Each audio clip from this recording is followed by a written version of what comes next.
ଆଉ ଗରମ ତ ଏତେ ପଡ଼ିଲାଣି ବର୍ତ୍ତମାନ, ତ ସେଥିପାଇଁ ଆମେ ଏଇ ଗରମରୁ ରକ୍ଷା ପାଇବା ପାଇଁ କ'ଣ ସବୁ ଫଟାଫଟ କରିବା ରେସିପି, ଆଉ ସେସବୁ ବି କେତେ ହେଲ୍ଦି ହେବା ଦରକାର ସେଟା ମୁଁ ଆଜି ଆପଣଙ୍କୁ ଦେଖେଇବି। ଆଉ ଏଇ ଯେଉଁ ଜିନିଷଟା ମୁଁ ଆଜି ଆପଣଙ୍କୁ ଦେଖେଇବି, ଏଇଟା ଆମ ଗାଁ ଗହଳିରେ ବହୁତ ପରିଚିତ। ଆଉ ବର୍ତ୍ତମାନ ତ ଆମ ସମୟର ପିଲାମାନେ ଏସବୁ ଜାଣୁନାହାନ୍ତି। ଆମ ପିଲାମାନେ ଏସବୁ କିଛି ବି ଜାଣିପାରୁନାହାନ୍ତି। ଦେଖେଇଲେ ବି କହିବେ ଏଇଟା ଗୋଟେ କି ଶାଗ, କିନ୍ତୁ ସେ ଶାଗର ଯେ କେତେ ତା'ର ଅଛି ଭ୍ୟାଲୁ, ମେଡ଼ିସିନାଲ୍ ଭ୍ୟାଲୁ, ସେଟା ପିଲାମାନେ ଜାଣିନାହାନ୍ତି। ତେଣୁ ପିଲାମାନଙ୍କୁ ଆମକୁ ଏସବୁ ବିଷୟରେ ଜ୍ଞାନ ଦେବା ନିହାତି ଜରୁରୀ। ତ ଚାଲନ୍ତୁ ମୁଁ ଦେଖେଇବି କି ଏଇଟା ହେଉଛି ମଦରଙ୍ଗା ଶାଗ। ଏ ମଦରଙ୍ଗା ଶାଗ ଦେହ ପାଇଁ ବହୁତ ଉପକାରୀ। ଆଉ ଏ ଶାଗ ସବୁ ନିହାତି ଆମେ ସବୁ ଖାଇବା କଥା। ପିଲାମାନଙ୍କୁ ଏଗୁଡ଼ାକ ବି ଦେଖେଇଲେ ସେମାନେ ଜାଣିପାରୁନାହାନ୍ତି। କିନ୍ତୁ ବର୍ତ୍ତମାନଙ୍କ ପିଲା କେବଳ କ'ଣ ଜାଣୁଛନ୍ତି, ପାଳଙ୍ଗ ଶାଗ, କୋଶଳା ଶାଗ, କଳମ ଶାଗ କି ପୋଇ ଶାଗ ଏଇସବୁ ଚିହ୍ନୁଛନ୍ତି। କିନ୍ତୁ ମଦରଙ୍ଗା ଶାଗ, ପୁରୁଣି ଶାଗ କି ଆମର ଆମଲୁକି ଶାଗ, ଯେଉଁଟାକି ଆମେ ଖଟା ପାଳଙ୍ଗ କହୁଛୁ, ଛୋଟ ଛୋଟ ଯେଉଁଟା ଆମ ସବୁ କୁଣ୍ଡମାନଙ୍କରେ ହୁଏ, କି ପିତା ଗମା, ଏସବୁ ଜିନିଷ ନିହାତି ଖାଇବା ଦରକାର ମଝିରେ ମଝିରେ, କାହିଁକିନା ତା'ର ବହୁତ ଉପକାରିତା ଅଛି। ସେଇଟା ପିଲାମାନେ ଯଦି ଇଣ୍ଟରେଷ୍ଟ ହେବେ ଜାଣିବା ପାଇଁ, ତ ଗୁଗୁଲ ମାରିଲେ ଏସବୁ ବିଷୟରେ ସେମାନେ ଜାଣିପାରିବେ। ତ ଆଜି ମୁଁ ଏଇ ମଦରଙ୍ଗା ଶାଗର କରିବି ବାଟି ବସା ବା ବରା ଟାଇପ୍ର ସେଟା ଗୋଟେ ହେବ। ସେଥିପାଇଁ ମୋତେ ଟିକେ ଅରୁଆ ଚାଉଳ ଦରକାର। ଆପଣ ଧରନ୍ତୁ ଗୋଟେ ବିଡ଼ା ମଦରଙ୍ଗା ଶାଗ ନେଲେ, ସେଥିରେ 2 ମୁଠା ଅରୁଆ ଚାଉଳ ରାତିରୁ ବତୁରି ଦେବେ। ସକାଳୁ ମଦରଙ୍ଗା ଶାଗ ପାଇଁ ସେ ରେଡ଼ି ହୋଇଗଲା ଚାଉଳ। ତ ଆଉ ଗୋଟେ ବି ଶାଗ ଅଛି, ଦେଖନ୍ତୁ ପୁରୁଣି ଶାଗ ଯେଉଁଟା ମୁଁ କହୁଛି, ଏଇଟା ହେଉଛି ସେଇ ପୁରୁଣି ଶାଗ। ଏଟା ଖାଇଲେ ଆମର କିଡ଼ନୀ ଷ୍ଟୋନ୍ ବି ବାହାରିଯିବ, ଆଇରନ୍ ବଢ଼ିବ ଦେହରେ, ଆଉ ୟାର ବି ବହୁତ କିଛି ଉପକାରିତା ଅଛି।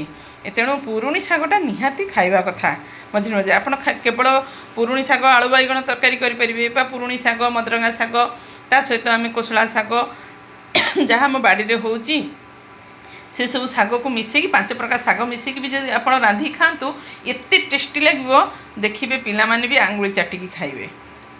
ଏଇ ଶାଗରେ ମୁଁ କିଛି ରସୁଣ ଆଉ 2ଟା କଞ୍ଚା ଲଙ୍କା ଆଉ ଟିକେ ଜିରା ଆଉ ହାଫ୍ ଇଞ୍ଚ ଅଦା ପକାଇକି ବର୍ତ୍ତମାନ ଏ ଚାଉଳ ଆଉ ଶାଗକୁ ମିଶାଇକି ମୁଁ ଗ୍ରାଇଣ୍ଡ କରିଦେବି। ଦେଖନ୍ତୁ ଏଇଟା ବର୍ତ୍ତମାନ ଗ୍ରାଇଣ୍ଡ ହୋଇଗଲା। ଗ୍ରାଇଣ୍ଡ କରି ଟିକେ ପାଣି ଦେଇକି ଆପଣ ଗ୍ରାଇଣ୍ଡ କରିଦେବେ, କାହିଁକିନା ଆମେ ଆକୁ ବସେଇବା, ତ ତା'ର ସେଇଟା ସିଝିବ ବି। ଆଉ ଏଥିରେ ମୁଁ ବର୍ତ୍ତମାନ ପକାଇବି ଏକଦମ ସରୁ ସରୁ କରିକି କାଟିକି ପିଆଜ ଆଉ ଆଳୁ ପକାଇକି ମୁଁ ତାକୁ ବସେଇବି। ଆଉ ସେଟା ମୁଁ ଆପଣଙ୍କୁ ଅବି ସେୟାର କରିବି। ବର୍ତ୍ତମାନ ଏଇ ବଟାଟାରେ ଆମେ ଛୋଟ ଛୋଟ ଆଳୁ, ଛୋଟ ଆଳୁଟେ କାଟିକି ପକାଇବା। ଏଇଭଳିଆ ସରୁ ସରୁ କରିକି ଆପଣ କାଟିଦେବେ ଆଳୁଟାକୁ। କାଟିକି ଭଲ ଭାବରେ ପାଣି ନିଗାଡ଼ିକି ଏଥିରେ ପକାଇବେ। ତା ସହିତ ଆମେ ଏଠି କଞ୍ଚା ଲଙ୍କା ଗୋଟେ ଆଉ ପିଆଜ ଗୋଟେ କାଟିକି ରଖିଛେ, ତାକୁ ବି ଆମେ ଏଥିରେ ମିଶାଇଦେବା। ପିଆଜଟାକୁ ଟିକେ ଦଳିକି ହାତରେ ଏମିତି ପକାଇବେ। ତାପରେ ଏଥିରେ ଆମେ ଲୁଣ, ହଳଦୀ ଦେବା। ହଳଦୀ ହାଫ୍ ଟିସ୍ପୁନ୍, ଆଉ ଲୁଣ ଆପଣ ଟେଷ୍ଟ ଅନୁସାରେ ଦେବେ। ଗୋଟେ ଆଳୁ ପଡ଼ିଛି, ଆଉ ଚାଉଳ ଇଏ ସବୁ ମିଶାଇକି ଆପଣ ସେଇ 1 ଟିସ୍ପୁନ୍ ପାଖାପାଖି ପକାଇବେ। ବର୍ତ୍ତମାନ ଏଟାକୁ ଆମେ ଭଲ ଭାବରେ ଗୋଳେଇ ଦେବା। ଗୋଳେଇ ଦେଇକି ବସାଇବା। ଭଲ ଭାବରେ ଗୋଳେଇ ଦେବା। ଗୋଳେଇ ଦେଇକି ବର୍ତ୍ତମାନ ଆମେ କଡ଼େଇରେ ବସାଇଦେବା। ତେଲ ଗରମ ହୋଇଗଲାଣି, ଆମେ ସେଥିରେ ଟିକେ ଫୁଟଣ ଦେଇଦେବା। ଅଳ୍ପ ଟିକେ ଫୁଟଣ ଦେଇକି, ତେଲ ପୁରା ଗରମ ଅଛି, ବର୍ତ୍ତମାନ ଏଇଟାକୁ ଆମେ ସେଥିରେ ଢାଳିଦେବା। ଫୁଟଣ ଫୁଟିଗଲା,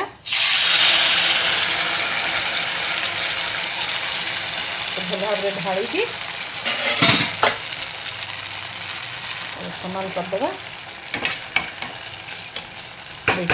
ଗ୍ୟାସ୍ର ଫ୍ଲେମ୍କୁ ସିମ୍ କରିକି ଆକୁ ଆମେ 5ରୁ 7 ମିନିଟ୍ ବେକ୍ କରିବା। ଗ୍ୟାସ୍ର ଫ୍ଲେମ୍କୁ ସିମ୍ କରିକି ଆପଣ ଆକୁ ବସାଇଦେବେ ଢାଙ୍କିକି 5-7 ମିନିଟ୍। ସେ ହେଇଗଲାଣି 5-7 ମିନିଟ୍। ତା ଚାରିପଟେ ଆମେ ଟିକେ ଅଳ୍ପ ଦିଏ ବୋଲି ମୁଁ ଅଳ୍ପ ଦେଉଛି। ଆପଣ ଯଦି ବେଶୀ ଆପଣଙ୍କୁ ପସନ୍ଦ ଆପଣ ପକାଇ ପାରିବେ, କିନ୍ତୁ ଆମେ କମ୍ ତେଲ ଖାଇବାଟା ହିଁ ବେଟର୍।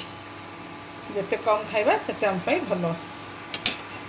ଏବେ ଆକୁ ଆମେ କ'ଣ କରିବା, ଇଏ କରିକି ଓଲଟେଇ ଦେବା।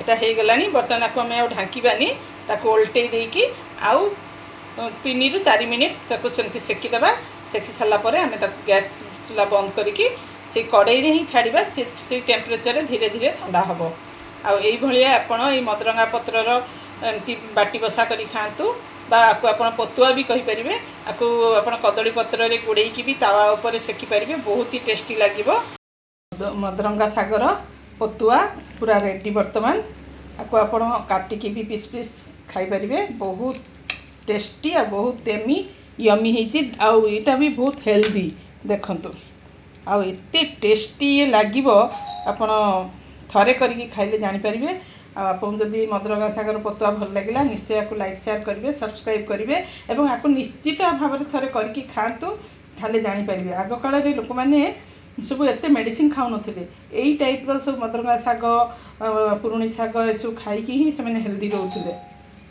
तो चलंतु आपण भी एमती करंतु एवं मोर रेसिपी को लाइक शेयर करंतु सब्सक्राइब करंतु थैंक यू।